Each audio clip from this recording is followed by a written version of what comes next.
Muchas gracias por venir. Ahora sí, muchas gracias por venir.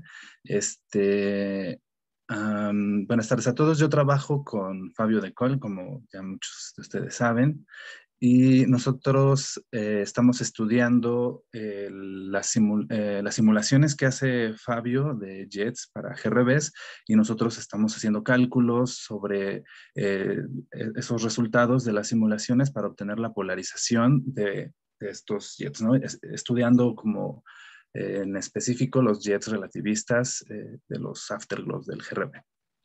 Y bueno, esta es mi última reunión de comité tutoral del doctorado y pues voy a presentar, digamos, los resultados más importantes de lo que fui encontrando y lo que fui trabajando durante todo ese tiempo. En esta charla voy a hablarles un poquito primero nada más, yo sé que todos conocemos algo al respecto, sobre los GRBs, la prompt y la afterglow phase, que es mientras está ocurriendo el jet, la emisión, lo que se conoce como emisión temprana y emisión tardía, que ya es cuando el material del jet no está alimentando la cabeza y empieza a desacelerar el jet. Después vamos a hablar sobre los modelos que hay para explicar las observaciones con estos modelos de por qué se producen estos GRBs y cómo se corresponden unos con otros. Y dentro de estos modelos voy a explicar con más detalle los campos magnéticos que ocurren en estos jets que creemos producen los GRBs y cómo se estudian o qué se puede decir respecto a ellos a través de la polarización. Posteriormente voy a hablar sobre el método que fuimos implementando a lo largo de varias pruebas para diferentes problemas respecto a la emisión y cómo acoplar los parámetros de Stokes y calcular el grado de polarización en una emisión pues sí, para la emisión de un plasma, ¿no? Los principales resultados a los que llegamos, que es lo que nos dicen este estudio que hicimos sobre la polarización en las simulaciones, en qué contexto entra todos nuestros resultados en la discusión que está ocurriendo actualmente, que se han ido publicando muchos trabajos, sobre todo teóricos o analíticos de la polarización, y pues remarcar nada más las conclusiones. Bueno, generalidades nada más para no aburrirnos todos sobre GRBs y los afterglows. Sabemos que son las explosiones más brillantes que hemos visto en el universo después del Big Bang y que pueden provenir de galaxias que están muy, muy lejos de nosotros, debido a que están muy, muy lejos, pueden ocurrir estos eventos que son muy violentos sin que tengamos mayores complicaciones nosotros, ¿no? También es lo que permite estudiar galaxias que se encuentran mucho más lejanas de las que podemos medir con la escalera de distancia estándar, ¿no? Sus pulsos de radiación pueden ser muy irregulares, son en gamma, como lo dice su nombre, y pueden durar desde una décima de segundo hasta alrededor de 100 segundos.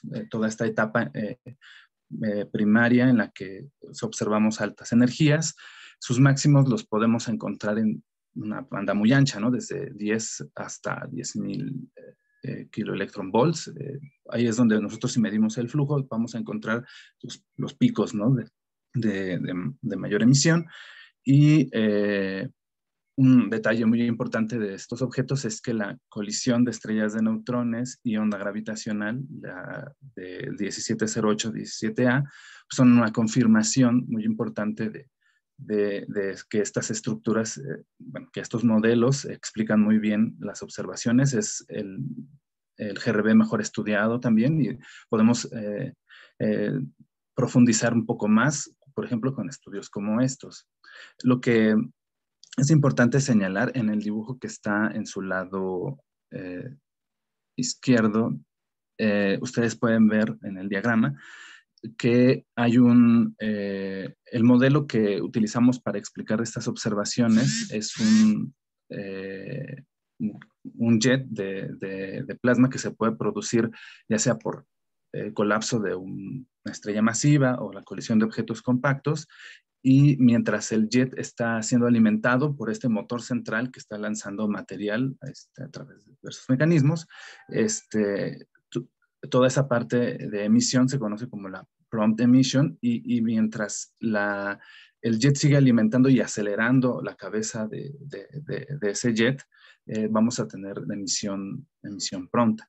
Y una vez que esa cantidad de material ya igual a la energía con la que se está desplazando, con la que se está lanzando el material, empieza la emisión que conocemos como afterglow. Entonces, es la manera en la que explicamos cómo es que suceden estos destellos de rayos gamma, ¿no? Y mientras se va enfriando todo este plasma en este proceso, van ocurriendo las diferentes observaciones que vamos obteniendo, ¿no? Desde rayos X, gamma, hasta en el radio podemos encontrar también evidencia de que ocurrieron estos jets. Ahora, una vez que estamos de acuerdo en que los jets se explican muy bien a los GRBs, como lo que observamos de los GRBs, también hay que explicar un poco que en el proceso en el que el jet está ocurriendo, pues ocurren muchos otros fenómenos físicos importantes, ¿no? La manera en la que lo estudiamos, pues es a través de la emisión de sincrotrón, y pues para eso necesitamos que haya un campo magnético. Entonces hay muchos modelos que explican cómo es que va a haber un campo magnético en el jet, ¿no? Una idea, y todo depende de la geometría del campo magnético. Una manera en la que se puede generar campo magnético que viene desde las partes centrales es con el propio jet, un campo magnético toroidal. Y aquí les pongo un dibujo donde está una simulación magnetohidrodinámica de Meyer y compañía del 2001, donde muestran cómo las líneas de campo magnético se van enrollando en el jet y pues llegan hasta la parte de la cabeza, que es la que está emitiendo, con una dirección toroidal, ¿no? Entonces es una manera en la que podemos transportar campo magnético a distancias lejanas, y obviamente pues necesitamos una geometría adecuada, ¿no? En este caso, si es un jet cilíndrico, vamos a tener una dilución del campo magnético que va como 1 entre R. Si es un jet cónico, va como 1 entre R cuadrada, y todo los detalles con más precisión a la hora de hacer las simulaciones.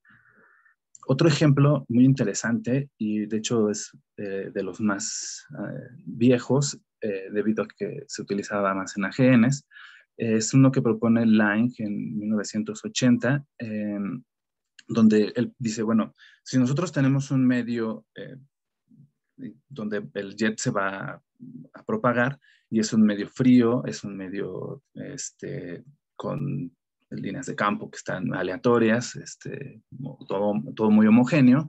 Cuando el jet llega a esa zona, va a comprimir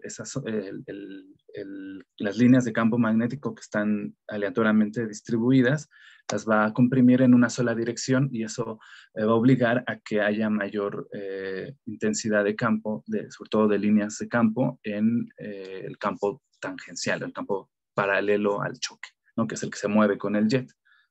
Y este mecanismo está muy bien descrito. Lange lo aplica para AGNs, y pues es otra manera en la que podemos tener campo magnético en estos jets. Otra forma que es bastante interesante también es aquí estoy presentando una simulación de Zironi, una imagen de la simulación de Zironi del 2016, donde ellos mandan un flujo cargado, me parece que son, bueno, no recuerdo si el de atrás es frío, perdón, están chocando dos flujos que tienen partículas cargadas y están interactuando por el choque. Entonces, a una escala muy pequeña, se observa cómo hay zonas donde aumenta la magnetización del plasma, que son en dirección perpendicular al choque, ¿no? O sea, crecen moviéndose en dirección contraria al choque, ¿no? Y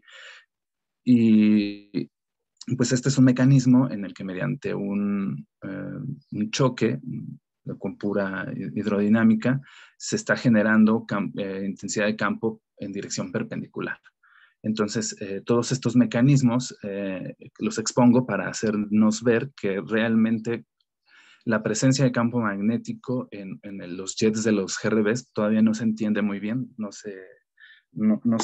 no se ha comprendido cabalmente y pues siguen estudiando muchos mecanismos físicos para poder generar este tipo de emisiones. Otra manera que se puede utilizar para reproducir algunas observaciones son algunas combinaciones de todas las anteriores, ¿no? Que es lo que típicamente se argumenta en la literatura sobre polarización, ¿no? Que hay una combinación de todos estos modelos que generan campo magnético. Sí. Ahora, otro detalle importante en los GRBs que tampoco sabemos hasta dónde, bueno, más bien sí sabemos hasta dónde llega, pero hace un poco difícil definir los parámetros que van a explicar o que van a poder ajustarse mejor a las observaciones. Y me refiero a la estructura del jet.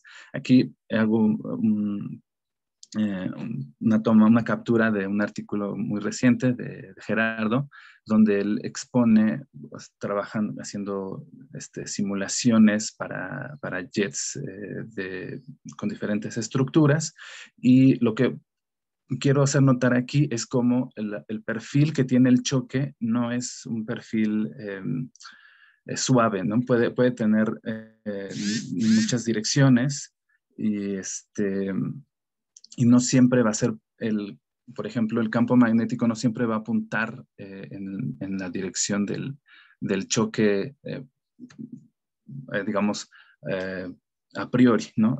Es necesario estudiar cómo la estructura del jet puede modificar las direcciones del campo magnético por pura estructura, ¿no? Por pura geometría. Y eso se puede...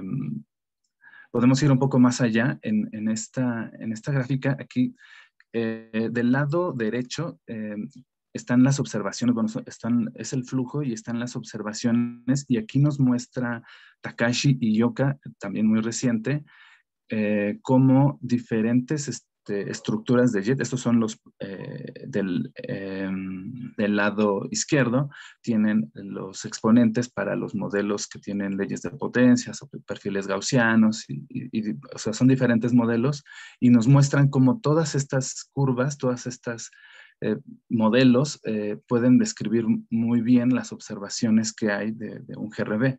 Entonces tenemos una gran variedad de modelos y no es posible distinguir o discriminar a priori muchos de los parámetros que van a cambiar el modelo que vamos a utilizar. Y bueno, estando las cosas con un poco inciertas respecto a la cantidad de parámetros que hay para poder describir las observaciones, las pocas observaciones que tenemos, es muy conveniente ampliar la información que podemos adquirir directamente de la emisión, ¿no? Como la polarización. Voy a recordar nada más brevemente, una onda polarizada puede estar polarizada linealmente o circularmente, ¿no? Nosotros vamos a describir o vamos a enfocarnos nada más en la polarización lineal. La polarización lineal lo que nos dice es la dirección en la que está oscilando el campo eléctrico en una onda.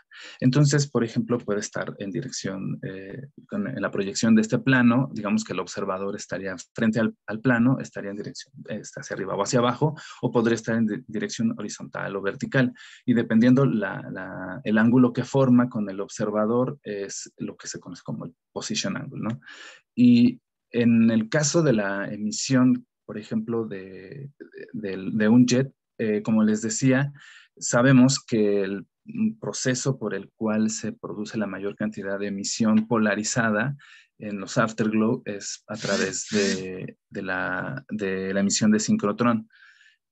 La emisión sincrotrón funciona cuando una partícula cargada es atrapada en una línea de campo y al estar oscilando, al estar girando, atrapada en esa línea de campo, pues está siendo acelerada y nos está mandando radiación que tiene una dirección preferencial, una dirección que es correspondiente a nosotros. La dirección del campo magnético en el diagramita que está en su lado derecho nos apunta hacia abajo y nos dice que la trayectoria del electrón está en esa espiral. Entonces, la radiación que nosotros veríamos nos llegaría directamente hacia nuestra línea de visión y en el plano en el que está perpendicular a esa línea de visión estaría el vector del campo eléctrico y campo magnético, que como sabemos en la dirección del campo magnético, inferimos que la dirección perpendicular es la del campo eléctrico. Y así es como estudiamos y como modelamos la emisión de sincrotrón. Ahora, antes de pasar a los modelos, quiero explicar un poquito las observaciones que hay, algunas de las mediciones que se han hecho de polarización lineal en los GRBs desde tiempo atrás. Estas las tomé de una recopilación de Covino y Gutz y Diego Gutz, que es del 2016, y yo hice la gráfica y todo, y la estoy presentando en el artículo. Porque quiero hacer notar cómo, aquí tengo tanto las observaciones, las mediciones directas, como los upper limits. Y como hacia tiempos posteriores, en el eje de las X tengo el tiempo, y entonces después de un segundo, que es donde se estima que la emisión ya es propiamente del afterglow, es decir, solo del front. Ahora te explico todo eso. Entonces, se presentan se han observado mucho mayoritariamente en tiempos posteriores, ¿no? Después de un segundo, entre 10 y 100 segundos, ¿no? Y luego Perdón, hago Rogelio. Sí, Híjole, perdón. ¿Podrías regresar una? Es que, a ver, sí, cuando explicas la polarización lineal en... aquí. Ajá, entonces, a ver, no acabo de entender. O sea, sí, el esquema sencillo. Entonces, Ujú. digamos que tienes el jet que se está moviendo verticalmente, como en la figura de la derecha. O bueno, el jet va para abajo, pues, aquí como va el campo magnético, y tienes el electrón dándole vueltas. Ajá, Pero entonces, ¿cómo es que se genera la polarización lineal? No acabo de entender. O sea, el electrón va dándole vueltas y el claro. campo eléctrico también va tangencialmente a esa línea de campo magnético. Ujú. Entonces no entiendo cómo es que se produce la polarización lineal. Sí, porque esta línea de campo no es necesaria, primero no es necesariamente la línea del jet, vive en la cabeza del jet. Entonces puede vivir en el plano que yo le llamo tangente al choque, que es localmente en esa dirección, y ahí en ese planito vive esa línea de campo, y sí, como dices, al estar la línea, Oye, perdón, la partícula, estamos viendo todos tus mensajes de WhatsApp y Facebook al ay, rato. perdón, no sé qué hacer. Voy a tratar de quitarlo rápido. Ups, espérame.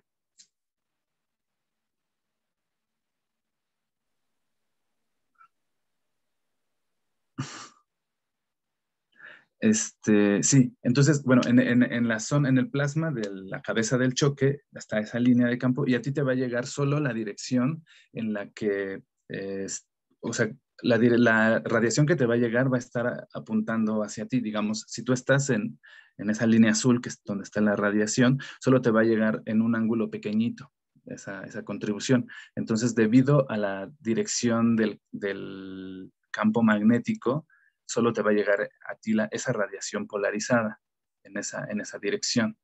Entonces, cuando tú integras todo el campo, dependiendo cómo estés viendo el jet, cómo estés viendo la cabeza del jet, es que tú vas a poder integrar toda esa radiación y al final vas a decir, a ver, tantos vinieron alineados verticalmente, horizontalmente con esta dirección, ¿no? O hacer un mapa de cómo vino toda la radiación, la polarización de la radiación, quiero decir. Entonces, cuando hay una simetría, por ejemplo, entre que tú no ves el jet on-axis completamente, sino un poquito off-axis, es cuando puede haber, por ejemplo, polarización lineal. Es uno de los casos, ¿no? Pues Ok, ahorita voy a discutir cuáles son los otros casos, ¿no? vale, gracias. Sí, sí. Entonces, bueno, esto es para que veamos que la mayor parte de las observaciones que se han hecho, tanto de los superlímites como de las mediciones directas, están en la zona posterior, que se conoce como el afterglow, ¿no?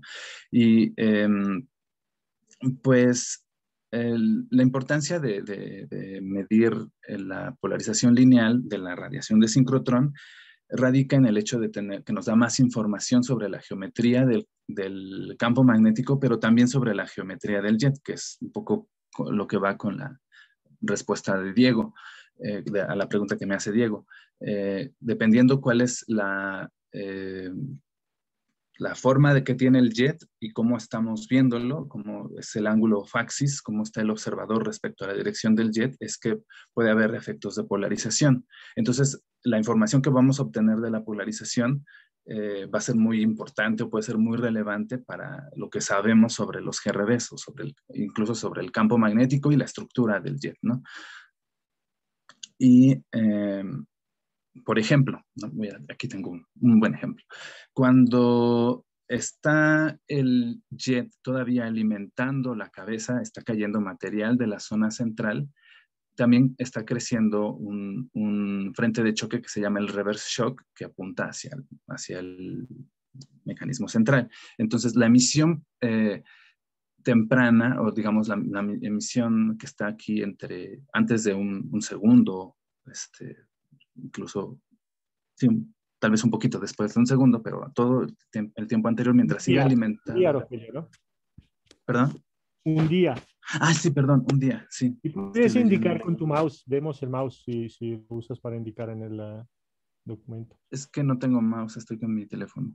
Ah, ok, ok. Bueno, nada, Sí, entonces. sí. Y bueno, en el dibujo de la izquierda, la emisión del reverse shock es bueno, podemos identificar mejor en tiempos tempranos la emisión del reverse shock, y la polarización debido al reverse shock nos puede dar mucha información, por ejemplo, si suponemos un campo magnético toroidal que viene desde antes, desde el mecanismo central, porque vamos a estar va a interactuar un choque contra un campo magnético que está alineado, ¿no? Que viene sobre el jet. Entonces se espera en los modelos que la polarización sea mucho mayor. Y aquí observamos, por ejemplo, cómo confirma un poco la teoría que las mediciones de polarización de grados más altos, de grados de polarización mayor, están al principio de la curva de luz. Uh-huh. Ahora sí, digamos, para contestar un poco más en completo a Diego, voy a presentar algunos aspectos del método que utilizo, ¿no? Yo tomo las simulaciones hechas con el código de Fabio, con el código Mescal, y una vez que las simulaciones corrieron y dieron sus outputs, yo tengo información de la velocidad, la distancia a la que está el jet, o puedo medir la distancia a la que está la cabeza del jet, o cualquier región del jet, y su densidad. Entonces, todos son condiciones hidrodinámicas que yo utilizo en el programa para calcular la emisión y de ahí la polarización. Entonces, supongo una estructura de campo magnético. Yo digo, bueno, voy a suponer que el campo magnético vive en el plano del choque, y a partir de ahí calculo la radiación, o puedo suponer que el campo magnético es perpendicular, yo lo meto a mano, ¿no? Con la dirección que yo quiero, ¿no? Puede apuntar en direcciones que no son las usuales, ¿no? Entonces, en el dibujo, en la figura que viene en esta diapositiva, las flechas indican la dirección del campo, de la velocidad en cada región. Entonces, cerca del choque, al principio, esto es un jet gaussiano. Bueno, en su condición inicial vemos como todas las velocidades son perpendiculares al choque, ¿no? Todas están alineadas, y en el panel de abajo, que está un poco más evolucionado, vemos cómo esa orientación se va perdiendo. De hecho, cerca del borde, pues se nota como no siempre es perpendicular la dirección de la velocidad del plasma respecto a la forma del choque o a la dirección del choque. Entonces, todo eso complica un poco el cálculo, ¿no? Porque los modelos analíticos deben suponer, para poder hacer las cosas analíticamente, por ejemplo, que la velocidad del plasma es siempre perpendicular al choque, ¿no? Entonces, eso va a sesgar un poco los resultados, ¿no? de los modelos teóricos. Y pues hay muchas cosas que pensar al respecto, ¿no? Muchas complicaciones que surgieron a partir de los cálculos, ¿no? Una también importante es que los cálculos se hacen en el sistema de referencia propio. Entonces, cuando uno quiere calcular la polarización, uno tiene que encontrar una intensidad y un ángulo que están en el sistema de referencia del observador. Entonces, uno tiene que hacer pues un montón de cambios de sistema de referencia, de pasar de la simulación que está en el sistema de laboratorio al sistema propio y luego hacer todo el regreso, ¿no? Y hay que hacerlo con bastante cuidado y es parte de lo complicado de por qué no se han hecho muchos estudios de estos, ¿no? Y precisamente el otro aspecto importante es que antes de estos estudios que estoy presentando, no se han realizado numéricamente estudios sobre la polarización. La mayor parte son analíticos y son resultados que tienen que suponer algunas cosas muy fuertes, es lo que quiero decir, que yo no. Y ya trabajando el código, haciéndolo funcionar, utilizamos un sistema de test, ¿no? Para que el código funcionara. Lo primero fue adaptar el código de la polarización a resultados que salieran de un modelo esférico, pues sí, un hot cake que está moviéndose con velocidades relativistas, y a ese plasma que se está moviendo con velocidades relativistas, enfrentándose a un medio uniforme, calculamos la polarización con diferentes campos magnéticos. Y aquí tomo la simulación, tomo los resultados del LUTICO del 2003, que es un estudio analítico para calcular la polarización en Fireball, y verifico que funcione con mi código, ¿no? Lo que hace el código, además de calcular las direcciones y la forma de la polarización, es que va a medir el grado de polarización, porque yo puedo integrar toda esta región en emisión. Entonces, así puedo medir el grado de polarización de toda esa región. Y eso pues me permitió hacer muchas cosas, jugar. Sí. ¿Podrías ir un antes? Sí. ¿Podrías explicarnos bien? O sea, es que cada que veo estas gráficas no entiendo. O sea, ¿qué es el eje Y? ¿Qué es el eje X? Sí, sí.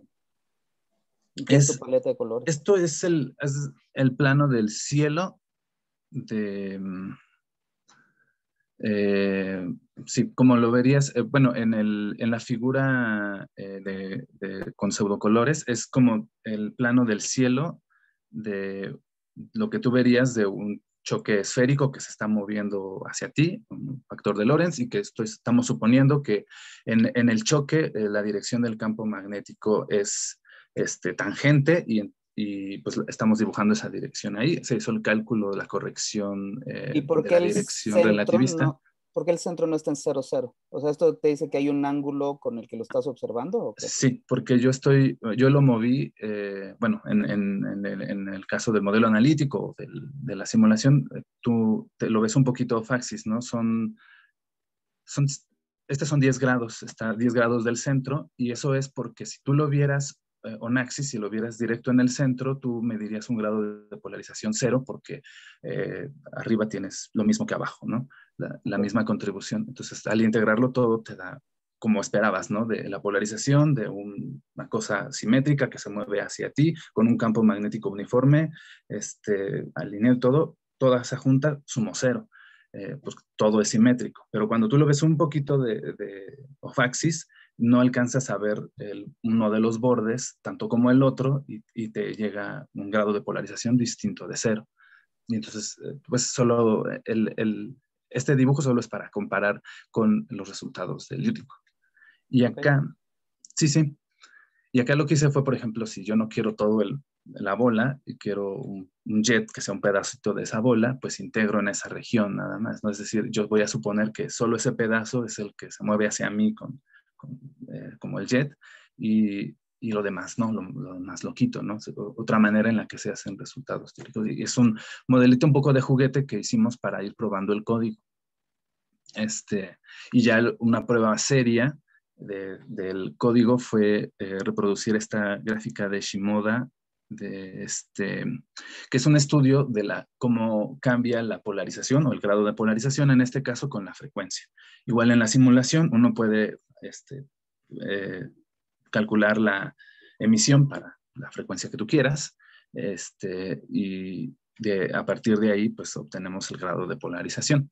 Entonces, pues como vemos aquí, se comparan mucho. Aquí hay una discusión que luego tengo con Margarita respecto al grado de polarización, porque el grado de polarización estrictamente es positivo. Entonces, pero digamos, porque es el valor absoluto, es la raíz del cuadrado de la suma de las intensidades, de los parámetros de Stokes. Entonces, es una cosa que estrictamente es positiva, pero en la comunidad, como les decía, a veces no se respeta eso porque el grado de polarización es muy parecido a Q, que es el parámetro de Stokes, el primer parámetro de Stokes. La U es casi cero, entonces se quita la contribución de la U y te quedas con el valor absoluto de la Q para tener el grado de polarización, pero pierdes información sobre la dirección con la que viene, ¿no?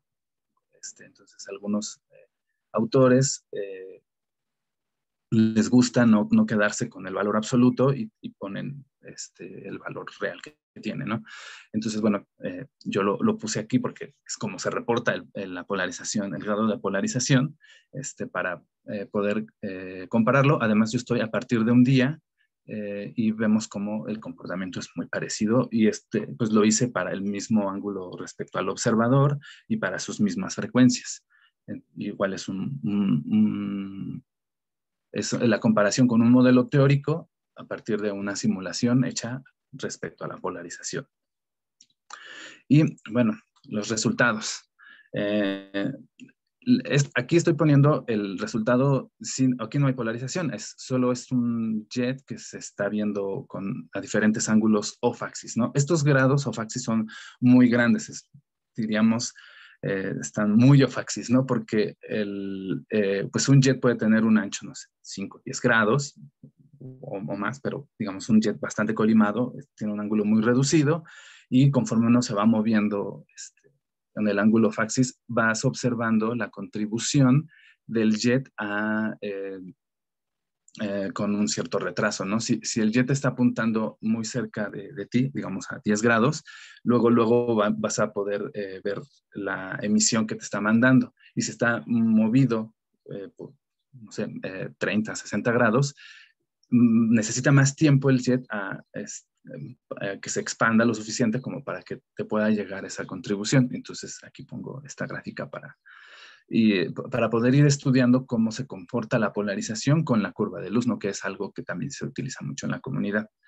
Por ejemplo, esto es un test con campos magnéticos para un jet. Aquí pongo la curva de luz. En este caso, de los campos magnéticos, de la figura que está del lado derecho, podemos observar cómo hay algunas direcciones de campo magnético que están evidentemente excluidas porque es muy alto su grado de polarización y nunca se ha observado algo así. Además, que las direcciones X y Y son direcciones que son perpendiculares a la propagación del jet. Entonces, el jet se mueve en dirección Z. Entonces, es muy poco probable que tengamos esas direcciones. Y bueno, evidentemente, si esas fueran las direcciones, tendríamos grados de polarización que realmente no observamos.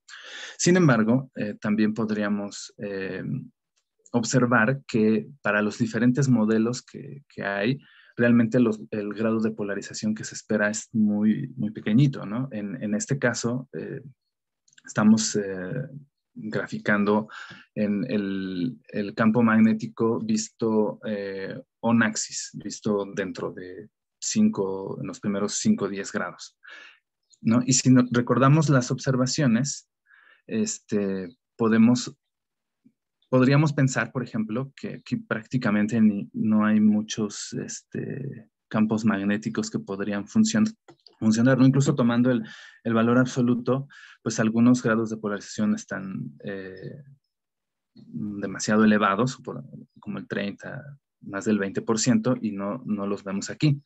Entonces, ¿qué hacemos? Hay que cambiar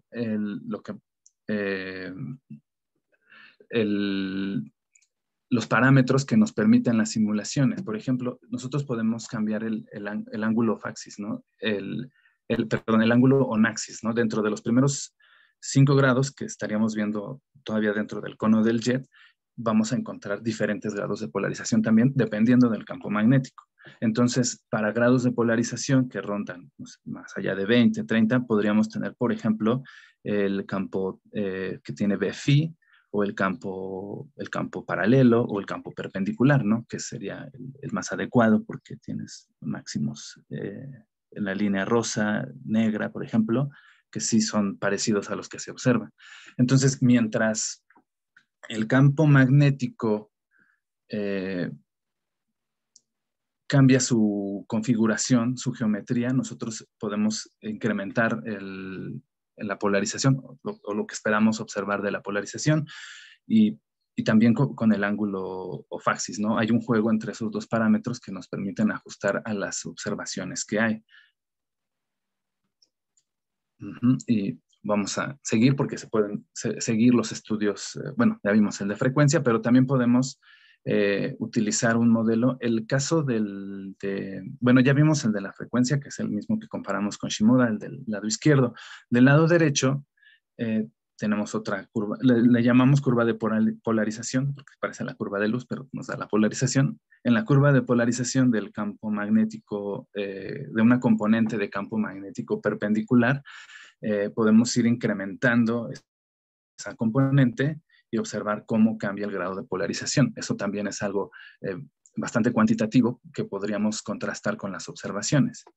Por ejemplo, aquí prácticamente, voy a fijarme en el panel de abajo, que es el que tiene los grados de polarización menores, y además son posterior, ya es en el afterglow. Si nosotros vemos entre 10 y 100, tenemos grados de polarización que son menores que 4. Entonces, entre la gráfica, el 60, perdón, no, es el 30 la negra, el 30% y tal vez el 10 que baja y sube, el máximo, podríamos nosotros tener una componente que sea de ese orden, ¿no? Entre el 10 y el 30%, que por cierto es lo que proponen Shimoda y Toma del estudio primero con el que comparamos. Ellos proponen esa configuración de campo magnético, esa misma configuración. Y para el estudio que hicieron de polarización, no es que ellos trabajan todas las frecuencias con ese modelo y nosotros podemos trabajar cualquier modelo con todas las frecuencias. Otra cosa muy interesante es el panel, pongo del lado derecho el panel on-axis que ya vimos y del lado izquierdo el panel off-axis. Aquí son otra vez 10, 30, 60 y 80 grados, que es muy off-axis, y hacemos el cálculo de la polarización para los diferentes campos magnéticos. Es muchísimo, ¿no? Esto es una cosa que no se ha discutido mucho, pero bueno, fijémonos primero hasta arriba en el flujo, ¿no? Cuando estamos a 10 grados, nos llega el flujo más rápido porque la distancia es más pequeña y conforme nos vamos moviendo va bajando el flujo. Entonces hay una especie de contrariedad con eso porque mientras el flujo va bajando por el ángulo off-axis, se va perdiendo flujo, pero va aumentando la polarización. Y todo esto se puede explicar muy bien con argumentos geométricos, con argumentos de simetría, ¿no? Mientras nosotros nos movemos el jet más off-axis, vemos más desproporcionado tanto el jet como el contrajet. Bueno, vemos contribuciones del jet más oblicuas. Y esa contribución más oblicua trae información de campo magnético, pues también alineado, ¿no? Y conforme uno va desalineando, vas rompiendo la simetría, vas aumentando el grado de polarización. Por ejemplo, en la panel de hasta abajo, en el B perpendicular, a 60 grados hay un máximo muy, muy evidente, por ahí de 1000 días, que pues no sé, es casi 50%, ¿no? Entonces es un grado de polarización muy importante que se podría medir, y esto, por ejemplo, nos podría ayudar a determinar qué tan ofaxis tiene que ser un jet para poder medir esos grados de polarización que se espera o que parece ser que se podrían esperar a tiempos muy largos, ¿no? Esto además está hecho en radio para que funcione a tiempos más largos, ¿no? Que es cuando a veces se puede observar mejor la banda de radio en los GRBs. Y bueno, estos son las conclusiones más importantes que quisiera que se llevaran. Una, que es que la polarización nos va a poder ayudar a determinar tanto la dirección del jet como la dirección del observador, que, como explicaba, a veces es motivo de que los modelos tengan muchos parámetros libres y queden un poco indeterminados. También se puede establecer una dirección de campo magnético a través de la polarización, es determinar una configuración adecuada de campo magnético que nos explique las observaciones, los grados de polarización, y se pueden combinar diferentes campos magnéticos para poder llegar a esto, ¿no? Y luego que los GRBs o faxis muestran grados de polarización mucho mayores de los que se han observado o de los que se habían esperado, ¿no? Y que, pues, futuras observaciones de GRBs o faxis se podrían confirmar o se podrían identificar a través de la polarización y de la configuración del campo magnético. Y bueno, solo también para recordar que los cálculos que se han presentado fueron con un jet gaussiano, y que obviamente hacia futuro se piensa utilizar estructuras más complicadas y medios estratificados. Esto es, digamos, el primer resultado importante para un jet, la simulación de un jet ya propiamente, ¿no? Y creo que eso ya es todo. Gracias. Muchas gracias, Roy. ¿Quieren que comencemos con las preguntas? Comentarios, sugerencias. Pueden subir su manita, por favor, aquí en el Zoom. O si quieren abrir su micrófono directamente.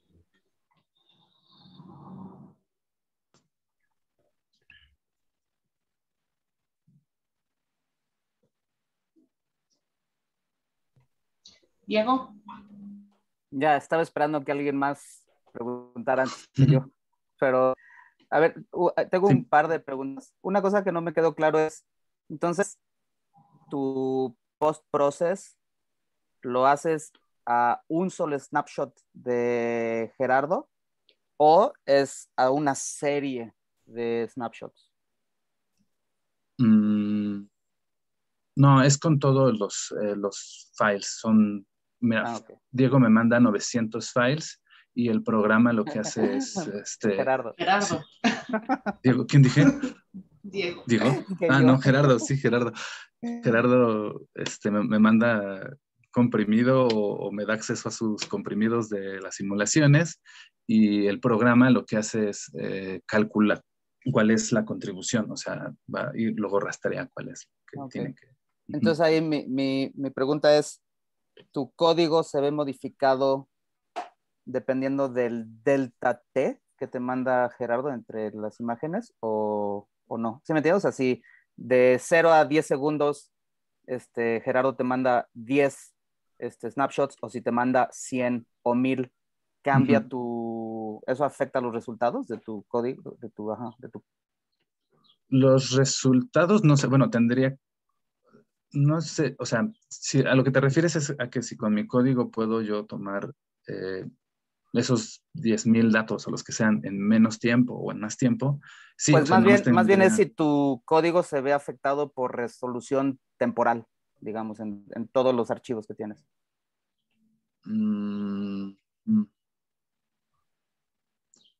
Pues yo digo que no, porque la única restricción, o sea, no, o sea, yo leo el tiempo que tú me mandas y a ese tiempo calculo lo que necesito. O sea, si tú me mandas la simulación, cuál es el tiempo, la R, todas las condiciones hidrodinámicas, la velocidad, la densidad, yo con eso, y sé además tus condiciones iniciales, por ejemplo, con eso puedo calcular la polarización, pues.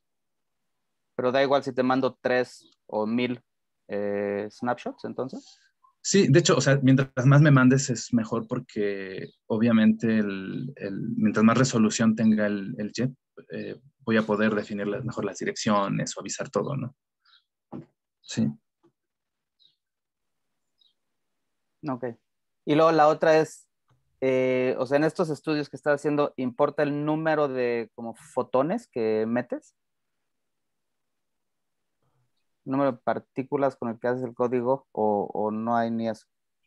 Número de partícula. Pues tendría que hacer, o sea, no sé si estás pensando como en prompt, donde llega un poco flujo y tuviera que hacer alguna otra cosa. No, o sea, digamos, para calcular la polarización lineal por sincrotrón no habría ningún problema. Sí, no habría ningún problema. O sea, lo puedes hacer, solo que al final, pues estadísticamente, si el flujo es muy bajo y tienes poca información, no va a ser tan bueno, ¿no? No, es que un comentario, es que Diego está pensando que es como Monte Carlo, ¿no? Y realmente no Ajá. es Monte Carlo.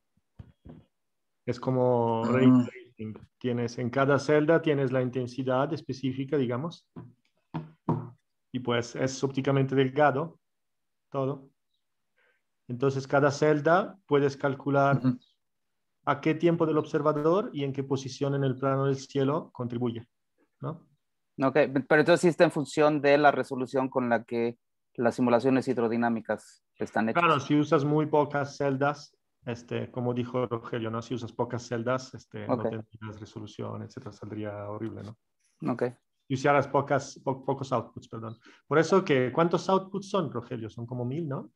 1,000, sí, Mm, 999, creo. 999. Gracias. Sí, sí. No, a ti. Gerardo, Sí, cuál es el ángulo mínimo para que empieces a ver polarización? O sea, el mínimo no sé, pero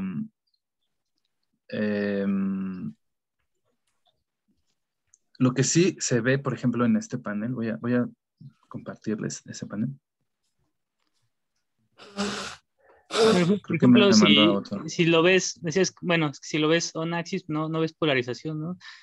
Pero a veces, bueno, en los jets se define on axis, aunque el observador esté como, digamos, el jet tiene apertura, por ejemplo, de 10, y si estás mirando dentro de esos 10 grados, todavía sería on axis, ¿no? Sí, Entonces ahí no ves. Entonces empezarías como poquito, material que está poquito desbordado después del jet core, es donde empezarías a ver la polarización, ¿no?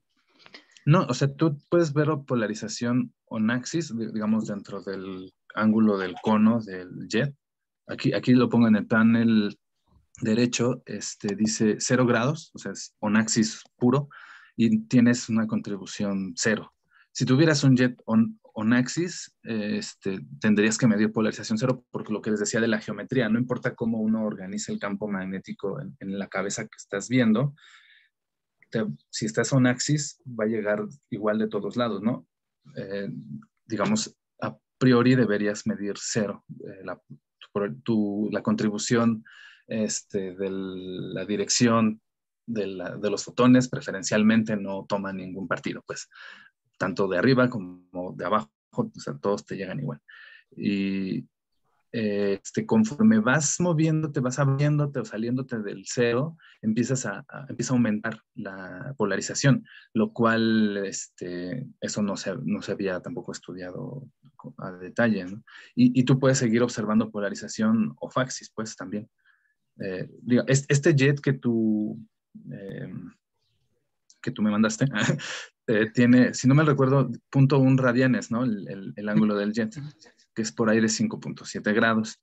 Entonces, estamos ahí en el mero borde y estamos viendo polarización, porque en el mero borde, pues, te está llegando toda la contribución, digamos, del cono completo, de la cabeza que estás viendo, más,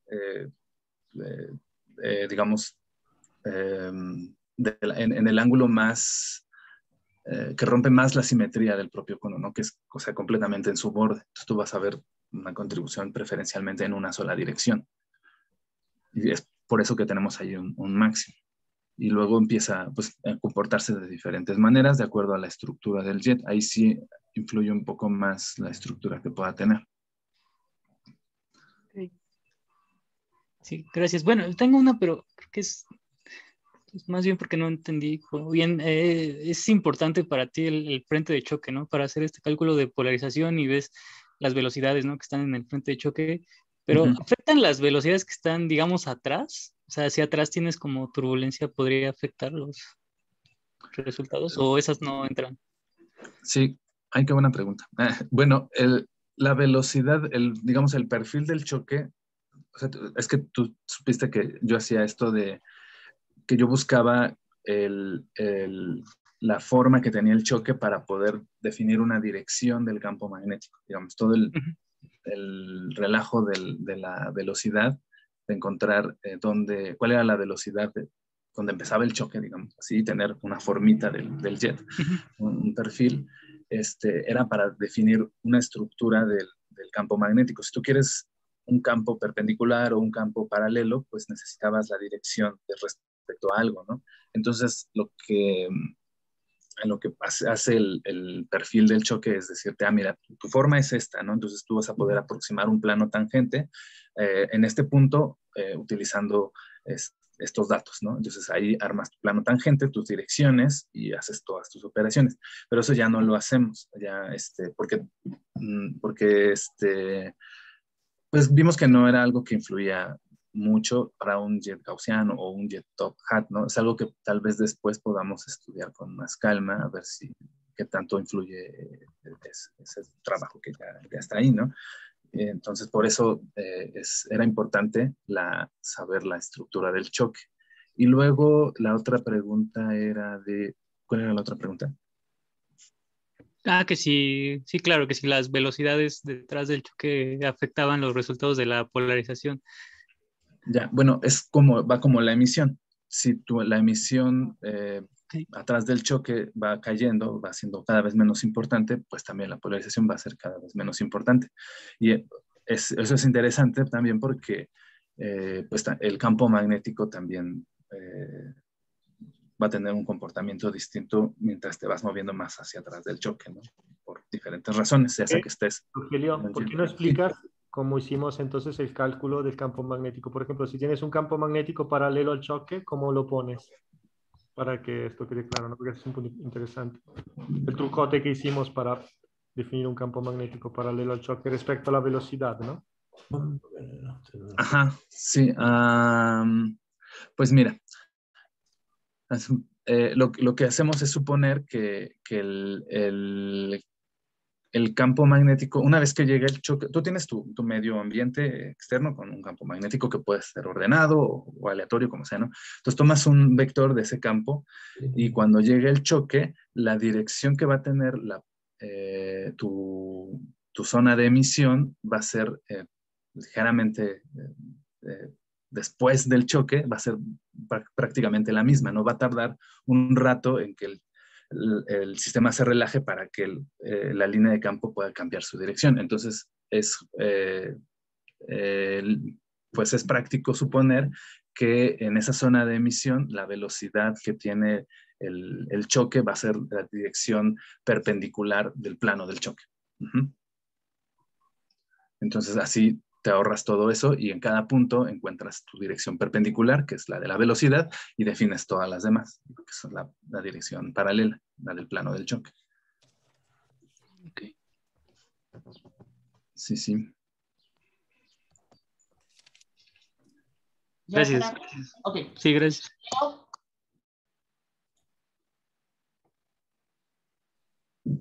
También tengo como un par de preguntas, pero no sé si me perdí un poco en la presentación y la dijiste o no. Sí. Dime. ¿Cuál es la distancia mínima a la que tú puedes empezar a detectar la polarización? La distancia mínima. A la cual tú ya podrías decir, a partir de aquí ya tenemos polarización, o sea, detectable. O sea, ¿nada más es en el afterglow o también puedes detectarla un poco antes? O... Bueno, es que antes del afterglow, como les decía, tienes, por ejemplo, el river shock, entonces eso complica el cálculo, ¿no? Porque necesitas self-quantum, digo, self-synchrotron, y o sea, hay más procesos de emisión que están ahí un poco metidos, y pues necesitas sacar el choque, bueno, la contribución debido al choque que está atrás, ¿no? Al reverse, yéndonos para atrás, ¿no? Y luego, más atrás, cuando hay mayor, el factor de Lorentz es mucho más grande, también tienes efecto Compton. Y el efecto Compton pues se calcula diferente, ¿no? La polarización por efecto Compton se calcula de otra manera. O sea, obviamente necesitas las condiciones hidrodinámicas, pero ya empiezas a requerir algunas cosas pues, de física de las partículas que están ahí, ¿no? Algún otro tipo de procesos. Y Pero, o sea, si sí. suponemos que somos como súper expertos y buenos en hacer todo eso, que si pudiéramos, o sea, no importa lo complejo, la pregunta nada más es como de en qué distancia sí podrías detectarlo, suponiendo que tenemos todas las herramientas y somos como buenos para programar.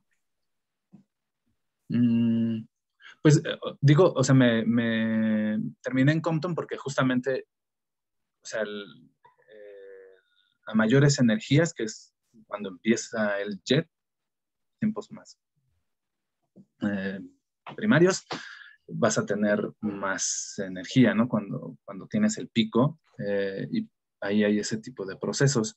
Ahora, pues es que yo creo que depende, por ejemplo, de qué tan rápido vas a poder medirlo, porque si es un pulso muy rápido, no va a ser tan fácil medir la polarización. Siempre medirla es mucho más difícil. O sea, entiendo que teóricamente lo que me quieres preguntar es a partir de qué momento puedes tú decir, esto va a tener polarización. Pero la verdad es que, o sea, si tú pones un plasma y tienes todo lo que tienes que ponerle para que numéricamente calcule su emisión por Compton, por sincrotrón y eso, pues desde que lo empezó, ¿no? Pero viene la complicación de que no es muy sencillo, o mientras más temprano quieres medir la polarización, es mucho más complicado. Y entonces es sutilmente, o bueno, no sutil, bastante, mucho más evidente la complejidad a la hora de hacer los cálculos. Uh-huh.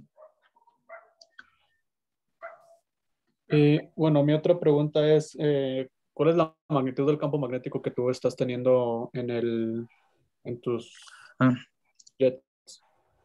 Pues ese también es un truco un poco interesante porque lo que hacemos es, si te fijas aquí, por ejemplo, en la componente perpendicular, dice 10%, 20%, entonces tomamos la dirección del campo, o sea, lo único que te interesa hasta aquí es la dirección del campo magnético, ¿no? Entonces, solo tomas un vector unitario y juegas con la dirección del vector unitario, ¿no?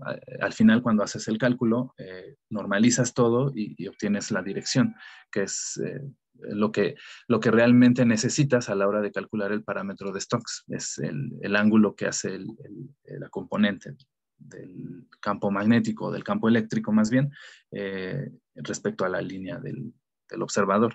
Entonces, o sea, el único ingrediente que necesitas para calcular la polarización es la dirección del vector del campo eléctrico, del campo magnético en este caso. Pero entonces nunca importa la magnitud del campo magnético que yo tenga en mis jets como para poder verla. O sea, ¿para nada? No, sí, o sea, sí importa porque de eso va a depender la intensidad de la emisión en sincrotrón, de eso va a depender muchas otras cosas, ¿no?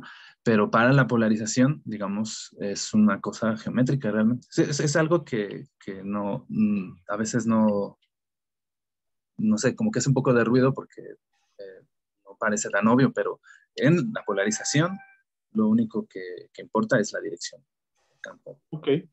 Ujú.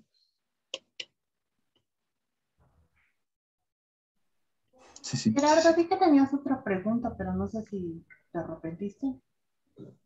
Sí, es que es muy inocente. Ah, bueno. Creo que sí.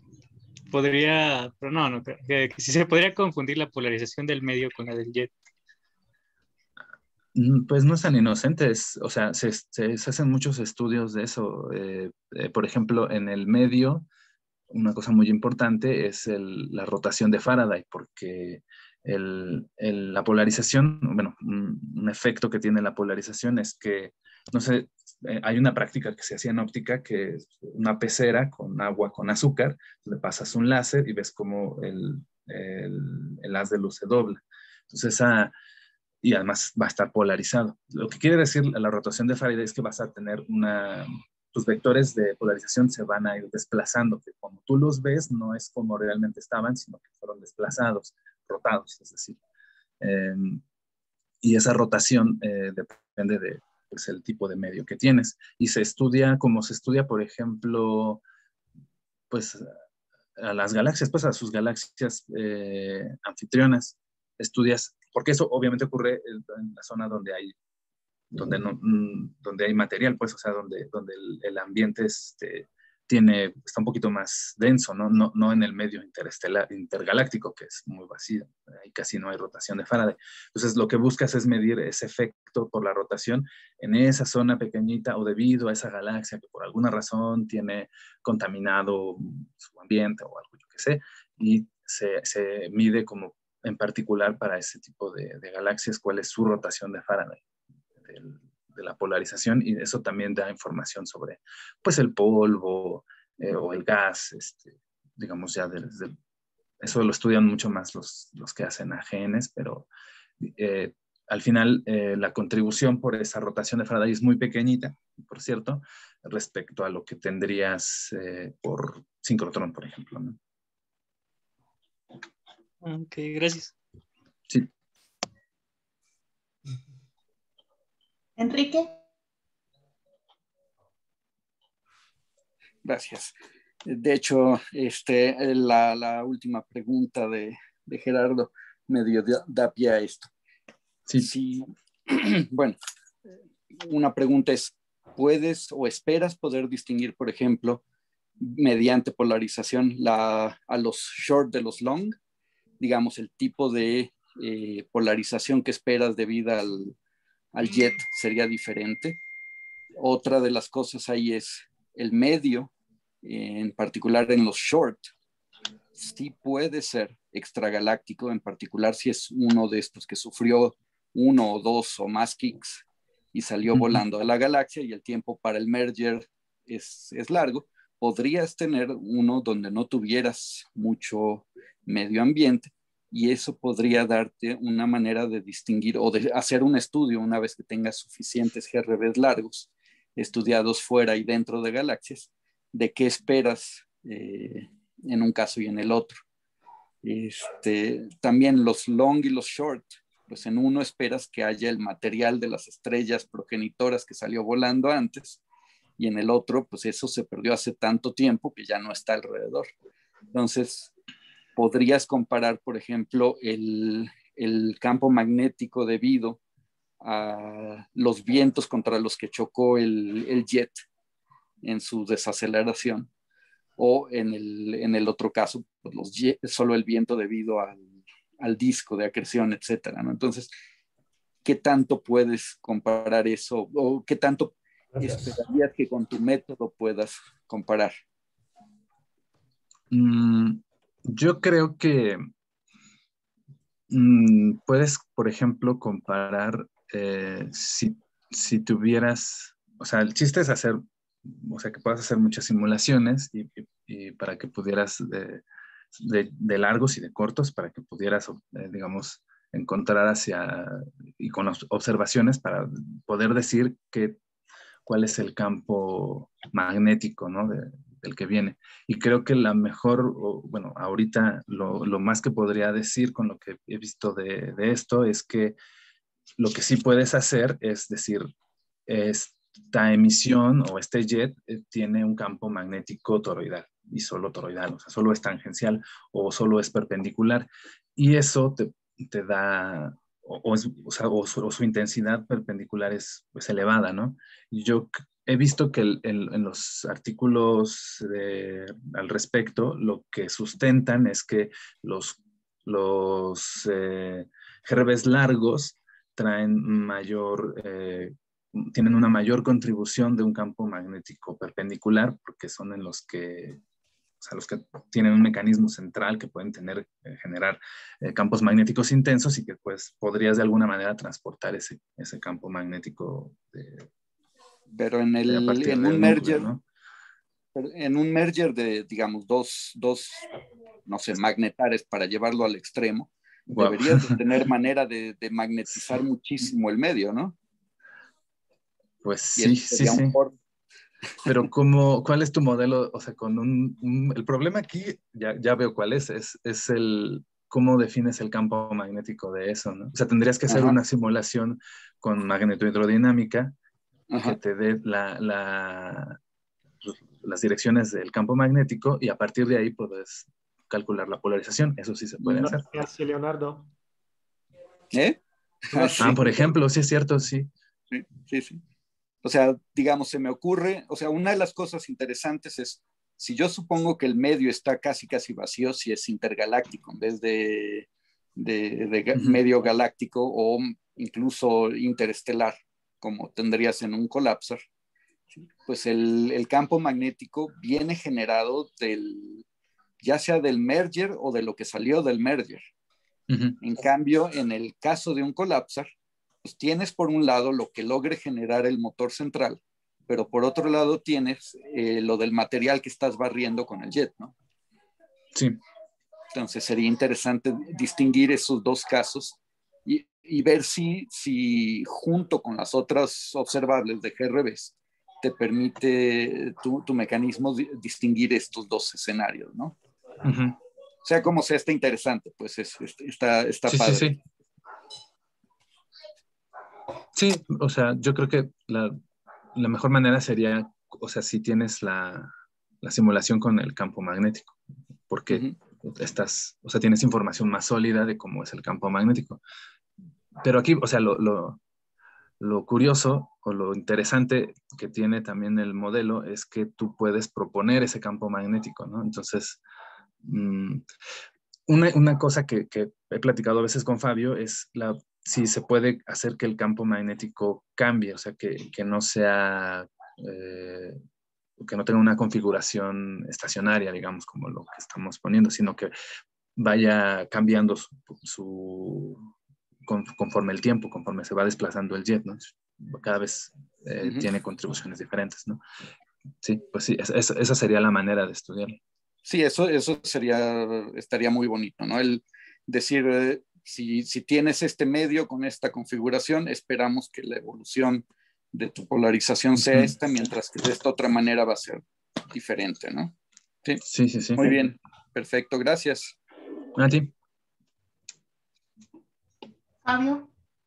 Sí, respecto a esto, entonces, no sé si has visto cuando estabas recopilando las observaciones, si has visto si esos GRBs son largos o cortos.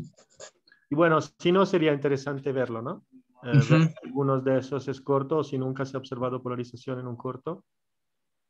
Yo me imagino que es más difícil, ¿no? Observarlo en un corto. Sí, es más, pues el único que tiene es, bueno, es que tiene más detalles, pero la onda gravitacional y es un upper limit. Eso es solo upper limit, pero entonces Solo ninguno de los que tienes en la figura es un corto o no sabes. No me constan, sí, no, o sea, recuerdo de algunos, pero no, ni siquiera tengo todos los nombres ahí puestos, pues porque son, ya ves que eran como... para que lo chequemos. Sí, lo checamos, sí, pero sí lo veo. Diego. Y O sea, justo las observaciones siempre dan el polarization degree, pero además dan el ángulo de polarización que tú lo tenías ahí en alguna ecuación, pero no entendí si están amarrando esa sí en realidad, o si sí la pueden obtener además. Sí, sí o sea, el ángulo, el polarization angle, Exacto. sí o sea, lo puedes también calcular, puede ser con el modelo y todo. Y el problema con el polarization angle es que no son, o sea, si aquí ves muchos upper limits, hay muchos obviamente un upper limit no tiene polarization angle. Y las observaciones directas no todas tienen polarization angle. Las primeras que se hicieron, de los primeros GRBs que tienen, ni siquiera lo calculaban hasta como el 2000, pues, o sea, como del 2000, sí, un poco después del 2000, empezaron a dar reportes del polarization angle, y las más nuevas utilizan muchos argumentos del polarization angle pues para decir que hay, por ejemplo, un break entre el jet, cuando el jet pasó de una fase a otra, ¿no? Cuando se convirtió en afterglow, dicen que, bueno, están midiendo en ese rango y que no se observó un cambio de polarización, que era lo que ellos esperaban, pero sí se observó un cambio en el polarization angle, que es Por eso, como si... entonces con más razón suena importante, o sea, le podría sacar jugo también a tu resultado del ángulo de polarización. Sí, también se puede utilizar. Y, o sea, te digo, hay muchos resultados que lo toman, aunque no hay tantas como observaciones, pero también.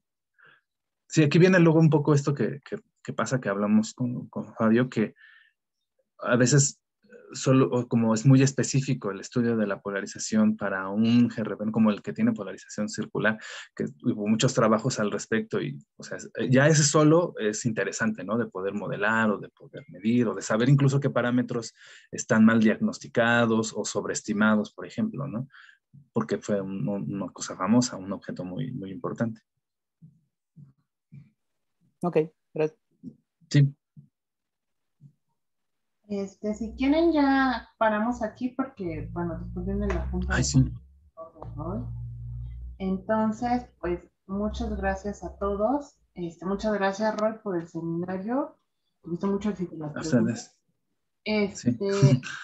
Y bueno, al ser este el último seminario del semestre, yo nada más aprovecho pues para darles las gracias a todos por su asistencia y por estar aquí cada semana. Me dio muchísimo gusto haber tenido la oportunidad de organizarlo, y bueno, ahora le cedemos el turno a Felipe. ¿Quieres coronarte, Felipe? Puedes decir unas palabras de bienvenida. Bueno, antes muchas gracias a ti, Rosa, por todo esto, de verdad ha sido súper exitoso. Aplausos a Rosa, de verdad.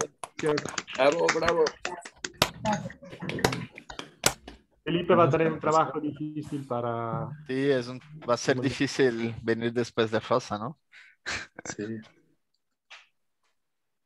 Felipe puede empezar ahora con su discurso de 45 minutos. ¿Con qué? Discurso de iniciación de 45 minutos. No estoy preparado para eso. Estimados miembros del seminario. Ajá. No sé qué decir a todos. Voy a intentar.